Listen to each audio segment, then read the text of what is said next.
नमस्कार साथीहरु, यहाँहरुलाई स्वागत छ हाम्रो यस YouTube channel share market ideas in नेपालीमा। र साथीहरु, आज हामीले नेप्सेको टेक्निकल एनालाइसिस गर्नेछौं र आउने दिनमा हाम्रो मार्केटको डाइरेक्सन, हाम्रो स्ट्र्याटेजी के हुनुपर्छ भन्ने विषयमा हामी आज चर्चा गर्नेछौं। र आज तपाईले नेप्सेमा हेर्नुहुन्छ भने आज 0.19% ले मार्केट घटेको छ र 2019.73 पोइन्टमा क्लोजिङ दिएको छ। आज घटाइ भनेको 3.81 हो र आज हेर्नुहुन्छ भने आज 28 वटा कम्पनीको स्टकको प्राइस बढेको छ भने 118 वटाको घटेको छ र 10 वटाको चेन्ज भएको छैन। र सब इन्डेक्सको कुरा गर्नुहुन्छ भने आज सब इन्डेक्स पनि हाम्रो लगभग सबै सब इन्डेक्सहरु घटेको छ र केही सब इन्डेक्स जुन बढेको छ त्यो केही पर्सेन्टेज मात्रै बढेको छ। जस्तै आज hydro power index, investment index र म्युचुअल फन्ड र ट्रेडिङ इन्डेक्स मात्रै आज बढेको छ, बाँकी सबै इन्डेक्सहरु घटेको छ। र आज घट्नेमा पनि खासै धेरै पोइन्टले घटेको छैन, आज पनि एउटा राम्रै संकेत गरेको छ। र आज हामीले कारोबारको रकम हेर्ने हो भने आजको कारोबारको रकम हिजोको तुलनामा पनि आज थोरै आएको छ। अस्ति हाम्रो एभरेज भोल्युम भन्दा पनि आज हाम्रो भोल्युम कम आएको छ। यसले हाम्रो मार्केटमा केही राजनीतिक विषयहरुले र केही भित्रका आन्तरिक कारणहरुले मात्रै अहिले मार्केटमा अहिले त्यसकै असरले मार्केट अहिले खासै बढ्न पाएको छैन। र अब हामीले नेप्सेको चार्टमा गएर एनालिसिस गर्नेछौं। यदि तपाईले आज नेप्सेको चार्टमा हेर्नुहुन्छ भने आज हाम्रो एउटा स्पिनिङ टप टाइपको क्यान्डल बनेको छ, एउटा बियरिश स्पिनिङ टप क्यान्डल बनेको छ। र यो बियरिश स्पिनिङ टप क्यान्डलले पनि आज के देखिन्छ भने आज मार्केट एकदमै इन्डिसिजन रहेको छ। आज लगानीकर्ताहरु पनि उतिकै थिए, खरिदकर्ताहरु पनि उतिकै थिए। यिनीहरु मध्ये आज कोही जितेको छैन। अब यदि हाम्रो जुन अस्तिको जुन एउटा ह्यामर क्यान्डल बनेको थियो र हिजो पनि एउटा ह्यामर क्यान्डल बनेको थियो, जबसम्म यो दुवैको हाई ब्रेक गरेर माथि जाँदैन तबसम्म हामी ढुक्क भएर अहिले लगानी गर्नुपर्ने अवस्था छैन, किनभने हामीलाई अहिलेसम्म कन्फर्मेसन आएको छैन। हाम्रो यो ह्यामर क्यान्डलले एउटा सिग्नल चाहिँ दिएको थियो, तर त्यसलाई भ्यालिड गर्नको लागि हामीलाई अर्को दिनको वा आउने क्यान्डलले त्यो कन्फर्मेसन दिनुपर्छ र त्यो हामीसँग अहिलेसम्म आएको छैन। त्यही भएर अहिले ढुक्क भएर लगानी गर्नुपर्ने, अहिले ट्रेड गर्ने अवस्था छैन। तपाईले त्यस्तै भोल्युमको हेर्नुहुन्छ भने आज हाम्रो भोल्युम पनि एभरेज भोल्युम भन्दा हाम्रो आज तल आएको छ। र तपाईले हेर्नुहुन्छ भने केही दिनको भोल्युम भन्दा आजको भोल्युम अझै थोरै आएको छ। यसमा के देखिन्छ भने सेलरहरुले खासै अझै मूल्य घटाएर बेच्न चाहेका छैनन् भने बायरहरु अहिले वेट एन्ड वाचकै अवस्थामा छ।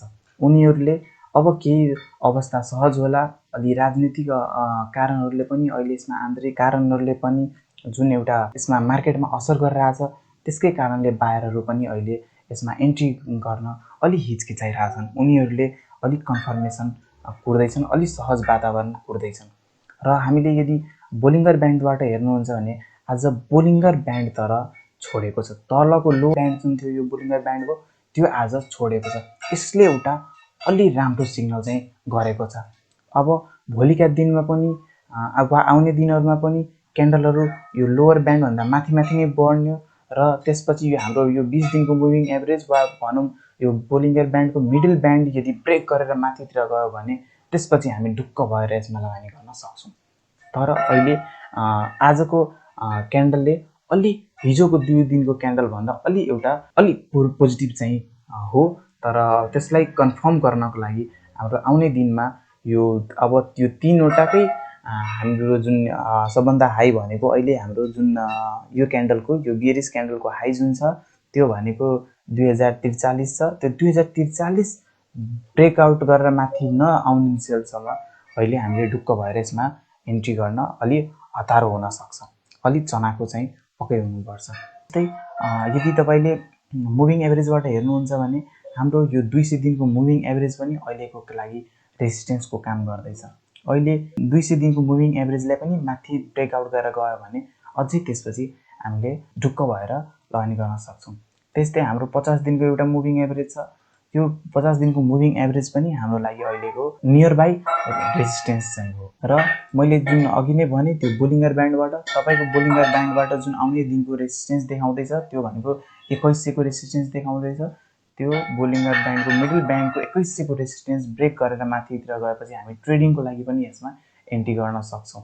यदि नेप्सेलाई आधार मानेर तपाईले कुनै स्टकहरुको गर्नुभयो भने वा तपाईले इन्डिभिजुअल स्टकको त्यसैलाई आधार नमानिकन तपाईले गर्दै हुनुहुन्छ भने त्यो तपाईको स्ट्र्याटेजी हो। तर म चाहिँ के भन्छु भने यदि तपाईहरुले नेप्सेलाई आधार मानेर अनि त्यसपछि मात्रै कुनै स्टकको इन्ट्री गर्ने वा एक्जिट गर्ने त्यो चाहिँ स्ट्र्याटेजी बनाउनु होला, किनभने नेप्से नै हाम्रो ओभरअल मार्केटको इन्डिकेटर हो।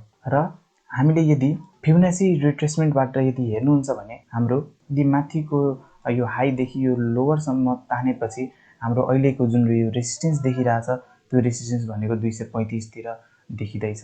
मैले तपाईलाई अस्तिदेखिकै भन्दैछु यो हाम्रो 2035 को जुन यो रेसिस्टेन्स छ यो रेसिस्टेन्स ब्रेक गरेपछि बल्ल हाम्रो टार्गेट भनेको एउटा 2080 देखि 2100 को एउटा टार्गेट रहन्छ भने अर्को टार्गेट त्यसपछिको हाम्रो माथितिर भन्नाले 2150 र त्यसपछिको माथि टार्गेट हुन सक्छ। अहिलेको लागि जबसम्म यो तीनवटा क्यान्डलको यो जुन यो क्यान्डलको हाई छ त्यो ब्रेक गरेर नजानु जेलसम्म र अर्को भनेको यो फिबोनाची रिट्रेसमेन्टको 0.236 को गोल्डन रेशियो जुन 2036 मा छ त्यो 2036 को ब्रेकआउट नहुन्जेलसम्म अहिले इन्ट्री गर्दा नै राम्रो हुने देखिन्छ। र त्यस्तै हामीले यदि सपोर्ट र रेजिस्टेन्स जोनहरु हेर्नुहुन्छ भने हाम्रो सपोर्ट र रेजिस्टेन्स जोनमा के देखिन्छ भने रेजिस्टेन्सहरु नियरबाई रेजिस्टेन्सहरु भनेको एउटा फिबोनाची रिट्रेसमेन्टबाटै बन्दिए 2035 देखि 2040 सम्मको एउटा रिट्रेसमेन्ट जोन रहेको छ, इमिडिएट रेजिस्टेन्स रहेको छ। यो ब्रेकआउट भएपछि बल्ल हाम्रो टार्गेट 2085 देखि 2100 को हुन्छ। त्यसपछिको अर्को टार्गेट भनेको 2140 देखि 2150 हुन्छ र त्यसपछि हाम्रो माथिको टार्गेट हुन सक्छ। र हामीले अब एमएसिडी एनालाइसिस गर्ने हो भने आज एमएसिडी मा फेरि एउटा नेगेटिभ एरियामा एउटा लाइट हिस्टोग्राम बनेको छ। यो पनि पोजिटिभ संकेत हो। यहाँबाट पनि हामी अलि पोजिटिभ हुन सक्छौं र ढुक्क भएर लगानी गर्नको लागि एमएसिडी ले बाइ सिग्नल दिएपछि मात्रै यसमा इन्ट्री गर्नु होला। त्यस्तै हाम्रो आरएसआई बाट हेर्नुहुन्छ भने आरएसआई आज फेरि लोअर लो लोअर हाईकै अवस्थामा छ। जबसम्म यो 50 माथि नहुन्जेलसम्म अलि ढुक्क भएर लगानी गर्न अलि प्रब्लम हुन सक्छ र एटलिस्ट त्यति बेलासम्म कम्तीमा यदि एउटा हायर लो र हायर हाई एउटा हायर लो र हायर हाई बन्दैन तबसम्म यसमा एन्ट्री नगर्नु होला। एउटा यता हायर लो त्यसपछि एउटा हायर हाई बनेपछि बल्ल हामी यसमा एन्ट्री गर्न सक्छौं र हाम्रो आरएसआई यदि 50 भन्दा माथि लाग्यो भने त्यतिबेला एउटा सेफ एन्ट्री हुन सक्छ। र साथीहरु यही थियो आजको हाम्रो टेक्निकल एनालाइसिस र यसपछिको भिडियोमा म तपाईहरुको लागि स्टकको टेक्निकल एनालाइसिस लिएर आउने छु। त्यति बेलासम्मको लागि तपाईको दिन शुभ रहोस्। धन्यवाद।